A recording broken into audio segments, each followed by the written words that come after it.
নমস্কার, আপনারা দেখছেন হিডেন অধ্যায়, আনকভারিং দ্য হিডেন ট্রুথ। আজকের এই অধ্যায়ে আমরা জানব এক পরিবারের নিশ্চিহ্ন হওয়ার গল্প।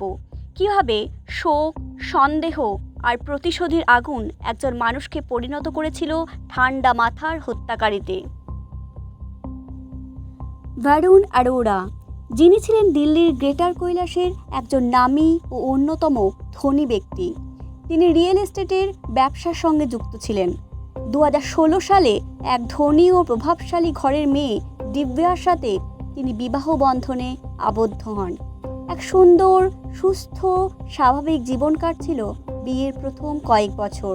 স্ত্রী, 2 সন্তান ও পিতাকে নিয়েই ছিল তাদের সুখী পরিবার। সালটা 2020। আকস্মিকভাবেই বরুণের বাবা অসুস্থ হয়ে মারা যান। এক নিমেষেই বদলে যায় সব কিছু।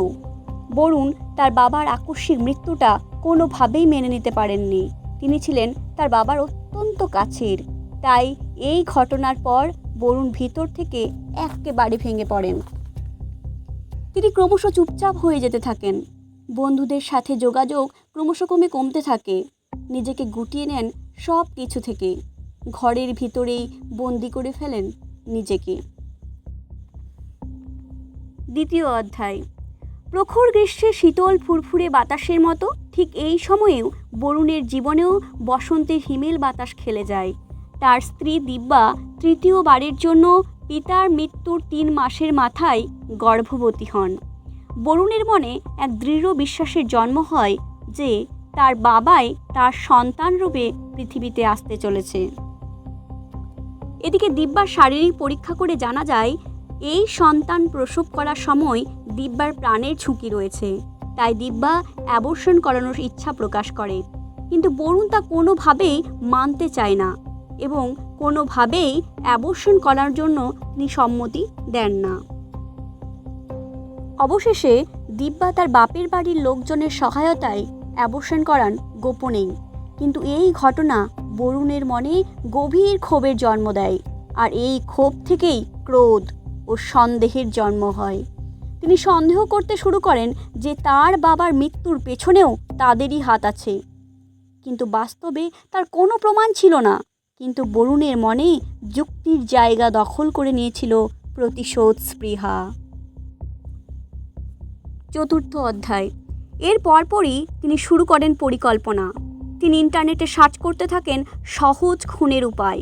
কোন বিষ সহজে ধরা পড়ে না, কোন বিষ খাবারের সাথে সহজেই মিশে যায়, কোন বিষ গন্ধহীন, বর্ণহীন, স্বাদহীন। ঠিক এভাবেই তিনি খুঁজে পান থ্যালিয়াম, যা স্বাদহীন ও গন্ধহীন, এবং এর প্রাথমিক লক্ষণগুলো সাধারণ অসুস্থতারই মতো। তিনি ঠিক নিজেকে যতটা স্বাভাবিক দেখাচ্ছিলেন, ঠিক ততটাই ভেতরে ভেতরে ভয়ঙ্কর এক পরিকল্পনার বীজ বুনে যাচ্ছিলেন। এরপর বরুণেরই ইচ্ছায় সপরিবারে বাপের বাড়ি যান দিব্যা। বাপের বাড়ির লোকজন ভীষণ খুশি হয় তার জামাইয়ের স্বাভাবিক ব্যবহার দেখে। বেশ আনন্দেই কাটছিল কিছুদিন। সাল 2021। দিনটা ছিল 31শে জানুয়ারি। একদিন বরুণ ইচ্ছা প্রকাশ করেন আজ পারিবারিক ডিনারের আয়োজন তিনি একাই করবেন। নিজের হাতে রান্না করে সকলকে খাওয়াবেন। সকলেই ভীষণ খুশি। মেনুতে ছিল স্পেশাল ফিশ কারি। এই ঝোলেই মিশেছিল অদৃশ্য সেই বিষ। খাওয়ার আগেই সে তার 2 সন্তানকে দুধ খাইয়ে ঘুম পাড়িয়ে দেয়, এবং নিজের শরীরটা খারাপ লাগছে বলে সেদিন নিজেও কিছু খায় না সে। কিন্তু পরিবারের বাকি সদস্যরা মন প্রাণ ভরে ডিনার উপভোগ করে। দিন যত গড়াতে থাকে অবস্থা ততই ভয়ঙ্কর হতে থাকে। গুরুতর অসুস্থ হয়ে পড়েন দিব্যার একমাত্র বোন প্রিয়াঙ্কা। চিকিৎসকরা অটো ইমিউন ডিজিজ বলে সন্দেহ করলেও তাকে বাঁচানো যায়নি শেষ পর্যন্ত। একটা তাজা প্রাণ ধীরে ধীরে মৃত্যুর কোলে ঢলে পড়ে 15ই ফেব্রুয়ারি 2021। এবং তারপর দিব্যার বাবা দেবেন্দ্র মোহন এবং তার চাকরেরও। এরপর ডাক্তারের ভীষণ সন্দেহ হয় যে একই পরিবারের এতজন সদস্য কি করে একই সাইন সিমটম নিয়ে ভর্তি হচ্ছে হাসপাতালে। এদিকে 22শে মার্চ 2021 সালে দিব্যার মা অনিতা দেবীর মৃত্যু হয়। থ্যালিয়ামের লেভেল হাই দেখেন, কিন্তু 10 এপ্রিল 2021 দিব্যাও মারা যান। এবং ডাক্তার দেবেন্দ্র মোহনকে জিজ্ঞাসা করেন যে 2 মাস আগে আপনারা কিছু খেয়েছিলেন? হঠাৎ করে দেবেন্দ্র মোহনের মনে পড়ে যায় 31শে জানুয়ারির কথা, যেদিন তার জামাই তাদের স্পেশাল ফিশ কারি নিজের হাতে রান্না করে খাইয়েছিলেন।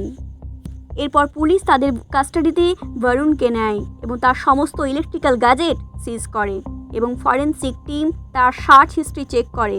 তখন সব সত্যি সামনে আসে। এমনকি বরুণ সাদ্দাম হোসেন, যিনি তার শত্রুদের মারার জন্য থ্যালিয়াম ব্যবহার করতেন, তার ব্যাপারেও সার্চ করেছেন। তারপর বরুণের ঘর তল্লাশি করে বেঁচে যাওয়া থ্যালিয়ামের শিশিও পাওয়া যায়। এদিকে বরুণের কাছে এর কোনো উত্তর ছিল না যে একজন রিয়েল এস্টেটের ব্যবসায়ী কাছে থ্যালিয়ামের শিশি কী করছে।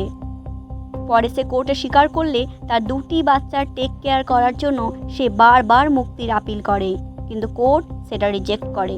বর্তমানে 2টি বাচ্চা তার দাদু দেবেন্দ্র মোহনের কাছেই আছে এবং তার কেসটি এখনও দিল্লি হাইকোর্টের বিচারাধীন অবস্থায় রয়েছে।